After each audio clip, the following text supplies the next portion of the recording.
Hi, I'm Carly. I'm a recovered alcoholic. Welcome back to North Star Big Book. We are on episode 22. We are finishing We Agnostics, and hopefully we'll get into the next chapter a little bit of how it works.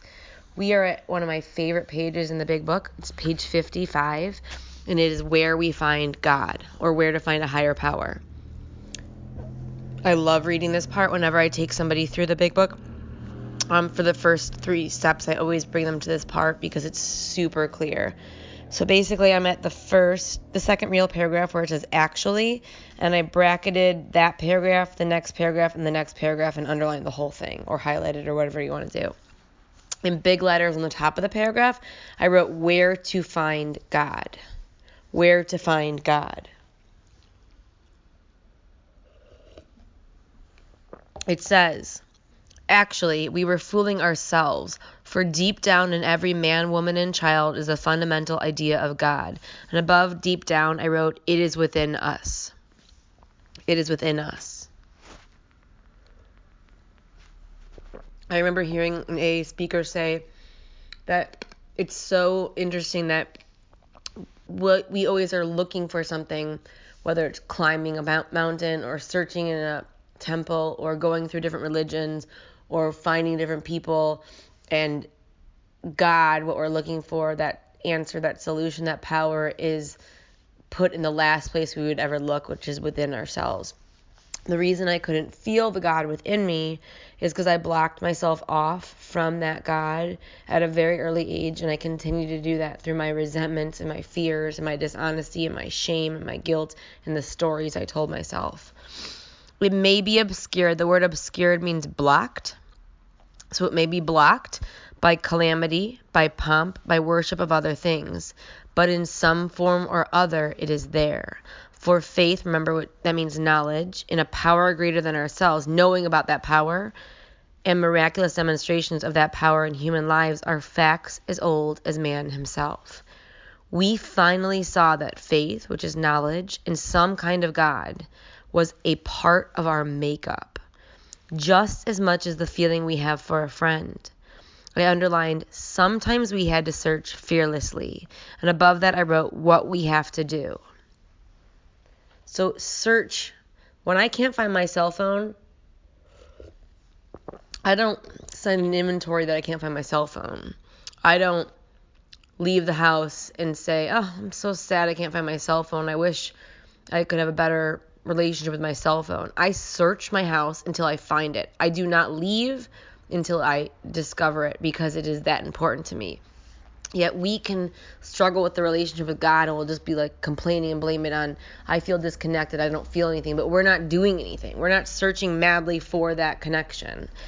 And so they're telling me that one of the things I might have to do is to search fearlessly. But he was there. He was as much a fact as we were. I underlined, we found the great reality deep down within us, and I circled within us. I wrote on the side, own personal God. So this is my own personal God.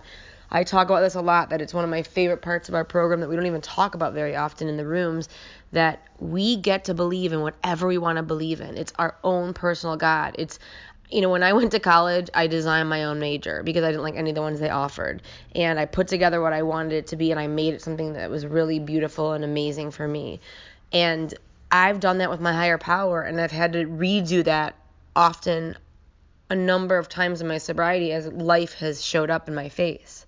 It says, in the last analysis, it is only there, and I double underlined and circled and starred, it is only there that he may be found. It was so with us. That means I cannot find God if I don't search within. And remember, this is the first 100 men and women. Whenever they say the word we can only clear the ground a bit if our testimony helps sweep away prejudice, enables you to think honestly, which is one of the things we have to do, encourages you, and I put a star and underline, search diligently within yourself. So they're telling me a number of times over and over, I have to search within myself.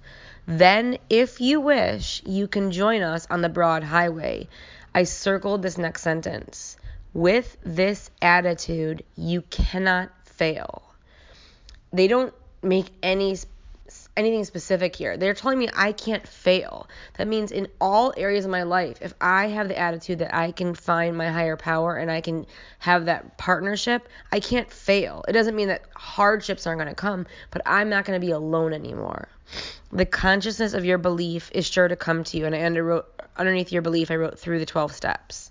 So through the 12 steps, I'm going to have this belief. I was always a searcher, a seeker. I just didn't know that that's what I was doing. I always wanted meaning. I always wanted connection. I just didn't know how to put it into words before. In this book, you will read the experience of a man who thought he was an atheist. His story is so interesting that some of it should be told now. His change of heart was dramatic, convincing, and moving. On the top of 56, our friend was a minister's son. He attended church school where he became rebellious at what he thought an overdose of religious education. For years thereafter, he was dogged by trouble and frustration, business failure, insanity, fatal illness, suicide. These calamities in his immediate family embittered and depressed him. Post-war disillusionment, evermore, I underlined serious alcoholism, I underlined impending mental and physical collapse, and I underlined brought him to the point of self-destruction, because that's alcoholism, the late-stage alcoholism. So this next paragraph, I wrote next to it, 12th step call, because that's what we're going to be looking at. One night, I underlined when confined in a hospital, so that means he's been put there for help. He was approached by an alcoholic. I underlined who had known a spiritual experience, and I wrote next to that recovered. If we've known a spiritual experience, that means we are someone who no longer is the same. We no longer physically need alcohol, and we no longer believe the lie that we do. Our friend's gorge rose as he bitterly cried out, "If there is a God, he certainly hasn't done anything for me."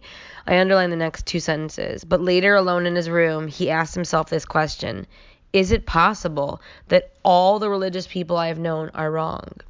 While pondering the answer, he felt as though he lived in hell. Then, like a thunderbolt, a great thought came. It crowded out all else. I underlined, who are you to say there is no God? And that's just a beautiful, simple question. Kind of like the question when we get to ask somebody that we're starting to work with and they're arguing about the work, and I can say to them, are you currently getting results from what you're doing? And here's this one. Who are you to say there is no God? This man recounts that he tumbled out of bed to his knees. In a few seconds, he was overwhelmed by a conviction of the presence of God. I wrote on the side, spiritual experience. So this is not a spiritual awakening. This is a spiritual experience. It's happened to him suddenly. And the word overwhelmed means changed. And you see the word presence is capitalized because he must have felt something. It poured over and through him with the certainty and majesty of a great tide at flood. The barriers he had built through the years were swept away. He stood in the presence of infinite power and love. He had stepped from bridge to shore. For the first time, I underlined, he lived in conscious companionship with his Creator. And next to that, I wrote step 11. That's the goal of step 11, is a conscious companionship. I used to think it said constant companionship, and I was like, I've never experienced that. And it doesn't say that. It says conscious. That means to be awake and aware of it. So there are many times throughout the day where I don't remember that God is available to me. Thus was our friend's cornerstone fixed in place. No later vicissitude has shaken it, which means life trouble or life shifting. I underlined his alcoholic problem was taken away. Next to that, I wrote the word recovered. That very night, years ago, it disappeared. On the top of 57, I wrote 10th step promise. Save for a few brief moments of temptation. So when he's had a mental obsession, he's done a 10th step. The thought of a drink has never returned, and at such times a great revulsion has risen up in him. Seemingly he could not drink even if he would. I underlined God had restored his sanity, and next to restored I wrote recovered.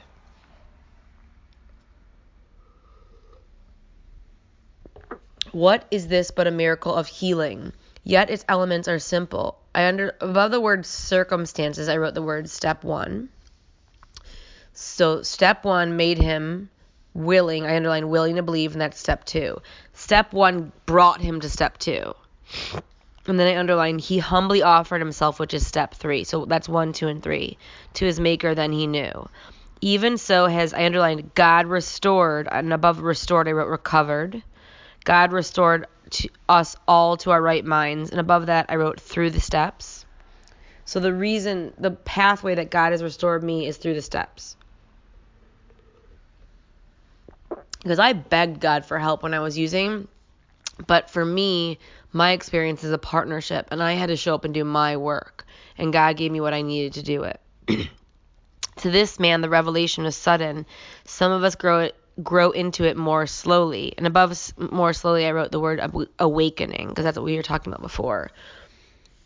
And then I underlined the next sentence and I put a star. It's a promise. But he has come to all who have honestly sought him, and that's a promise. That's all I have to be willing to do is honestly seek. When we drew near to him, he disclosed himself to us. I wrote this on the bottom. It's kind of long, so I'll repeat it a couple of times. Steps 1 and 2, which we just went over in the last bunch of pages. Steps 1 and 2 are conclusions of the mind. Steps 1 and 2 are conclusions of the mind.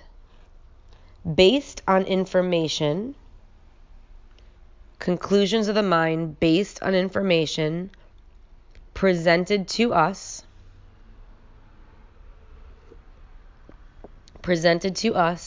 in the doctor's opinion, and the first 4 chapters. I'm going to read that sentence one more time. Steps 1 and 2 are conclusions of the mind based on information presented to us in the doctor's opinion in the first 4 chapters. And then I wrote, they are not working steps. There is no action. They are not working steps. And we're going to get on to the working steps. So we are on chapter 5, How It Works, page 58. When I first got sober in Athens, Ohio, they read How It Works at every single meeting. They don't read it at every single meeting I go to now, but I was only sober in Athens, Ohio for about 6 months. I can still hear the voices. So some meetings are different than others. When someone would read How It Works at Athens, Ohio, the members would shout out throughout the reading. It felt like a country music thing. And I can still hear their voices. On the top of How It Works, on the top of the page, I wrote the word steps, and I wrote equals set of directions. So the steps are a set of directions, and then I wrote a course of action.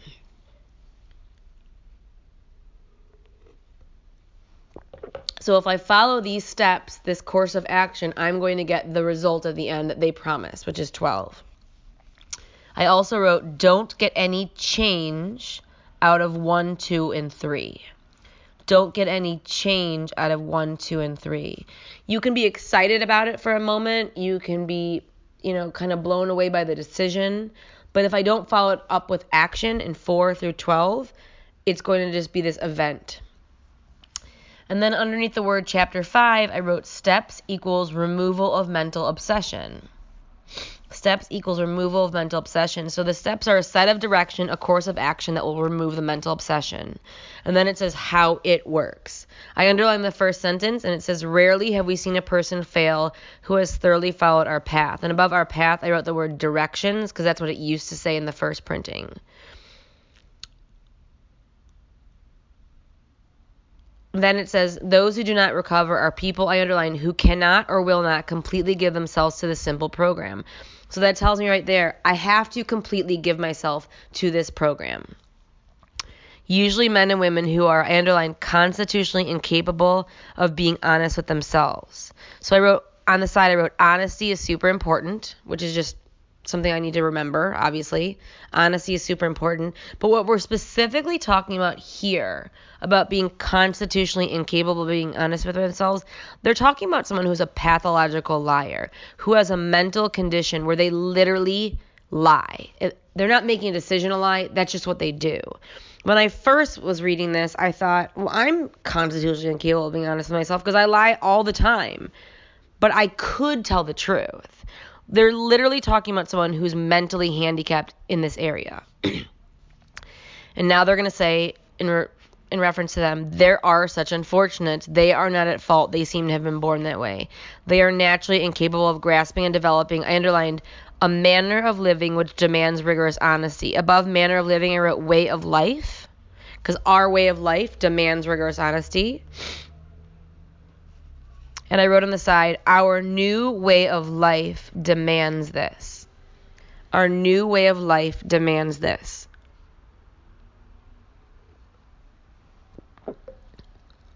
And then it says their chances. So we're still talking about the person who's mentally incapable of being honest. Their chances are less than average. Now they're talking about somebody else. This was me and is me when I don't take care of myself. There are those too also who suffer from, I underline in red, grave emotional, which is deadly emotional, and mental disorders. I have both. So grave emotional and mental disorders. So we're talking about someone who has a mental disorder that can kill you, or an emotional disorder that can kill you. But many of them do recover if they have the capacity. Capacity means ability to be honest. We talked about capacity in the last chapter in We Agnostics. So when I read that, this is what happened to me when I was newly sober and I wasn't doing the work. I became depressed because I have anxiety that was untreated. I have alcoholism that was untreated. I was treating my alcoholism. My untreated alcoholism was being treated with not drinking, going to meetings, which did not help it at all.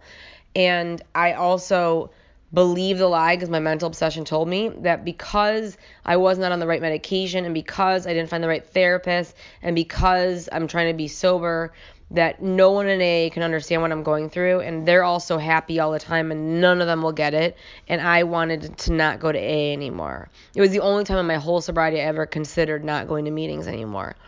And I remember hearing this being read at a meeting, and I understood it, and I heard it in a different way than I ever heard it before, which is, they're talking to me. I have this. I have a disorder that's emotional and mental. And they're telling me I can recover under one circumstance, if I'm able to be honest. And for me, that was a game changer. I bracketed the next paragraph, and I wrote on the side the word we, and I wrote inside stuff. Our stories disclose in a general way what we used to be like, what happened, and what we are like now. They're not talking about what we used to do in all of our stories. We want to know what we used to be like, what we were like when we were trying to drink on our own, what happened to us, and what are we like now that we're living a sober life. If you have decided you want what we have and are willing to go to any length, so they're telling me right now I have to go to any length, then you are ready to take, I underlined certain steps, and above certain steps I wrote follow directions, because that's what it used to say. Then you are ready to follow directions. I'm only ready to follow directions in my life when I've tried to not do it with the directions. At some of these we balked. So they're saying, the first 100 men and women are saying, look, at some of the steps and some of the directions, we balked too. We were like, I don't want to do that.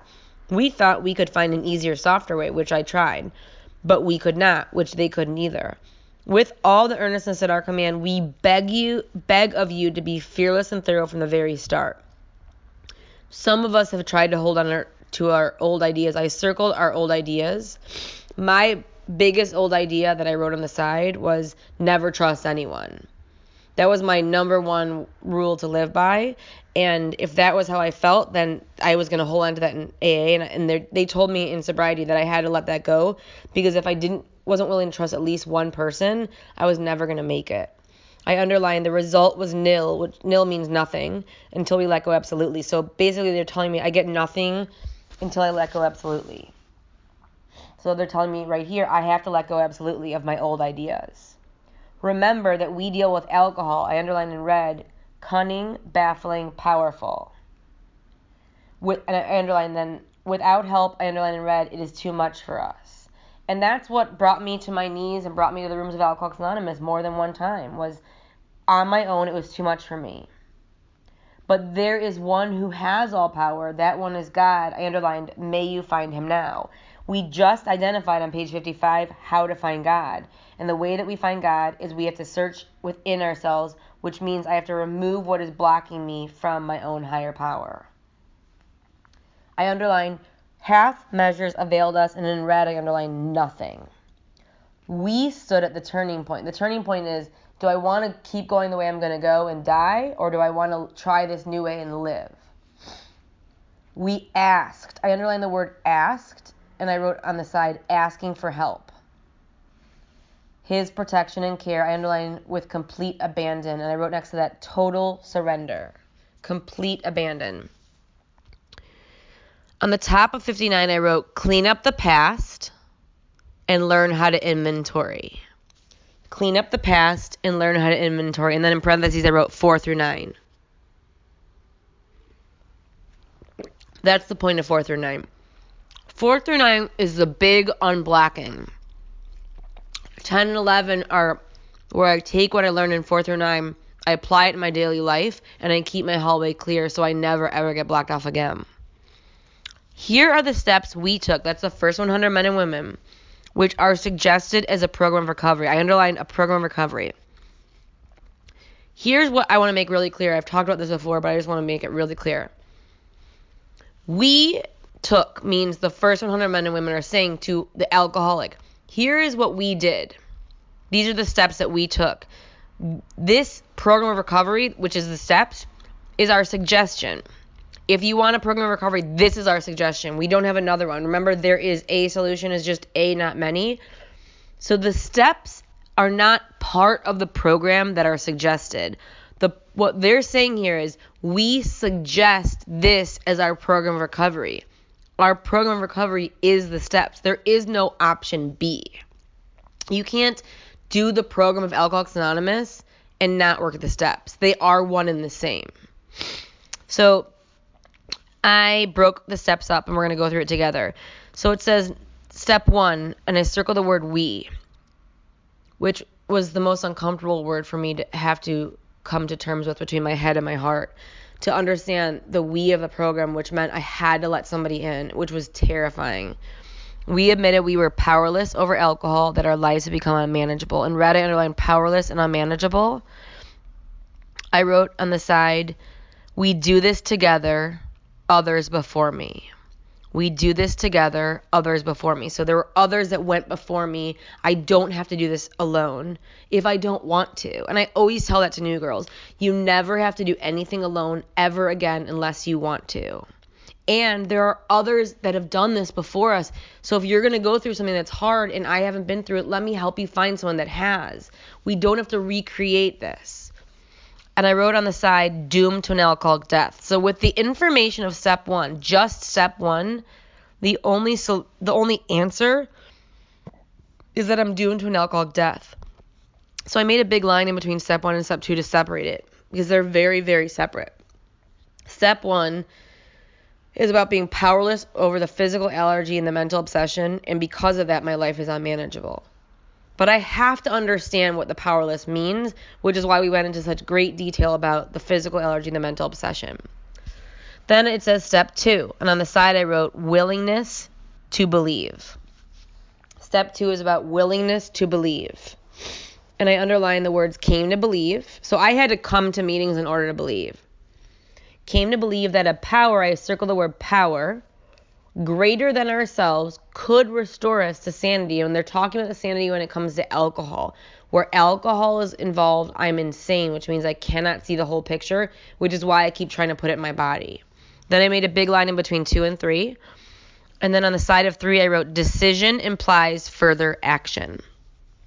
Decision implies further action. 3 says made a decision, which implies further action, to turn our will, I underlined the word will, and above it I wrote thoughts, and our lives, I underlined the word lives, and I wrote actions. So I made a decision that implies further action to turn my thinking and my action over to the care of God as we understood him.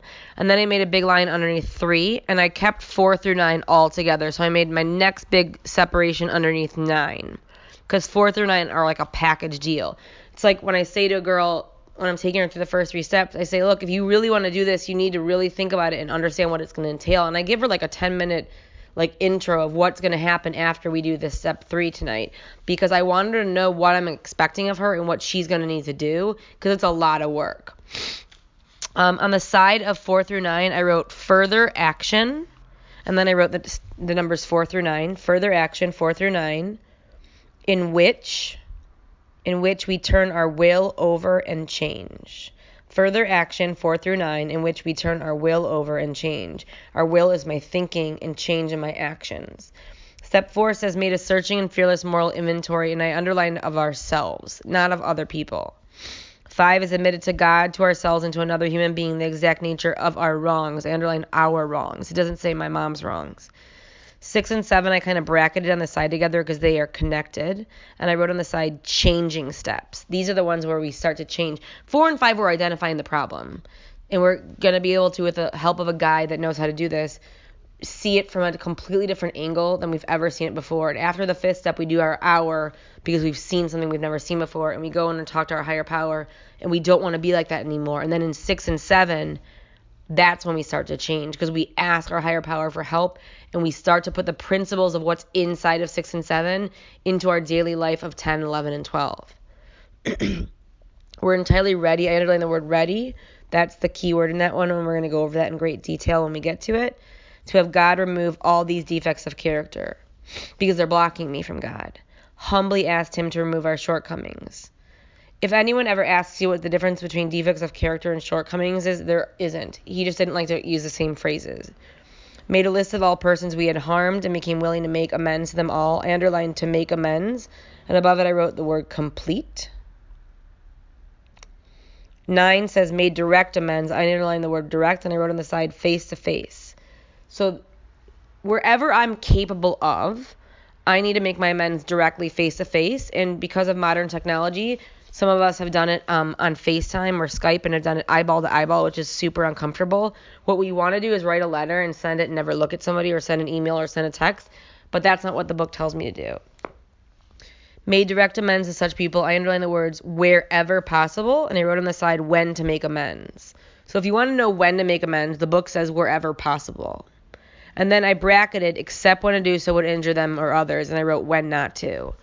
It does not say except when to do so would injure you or others. It says them or others. I hear a lot of girls sometimes, they'll come up to me and they'll be like, I don't think I should make this amends because I think it's really going to bring up something for me and it's going to be uncomfortable and it's going to be harmful to me. And I'm like, this isn't about you. This is about you clearing up your side of the street so you can go to before your maker and say, you know what, I finally did the work I needed to do. This isn't about you. You already know what the problem is. Step 10, I underlined after 10 before 11 to separate it. I wrote on the side constant vigilance.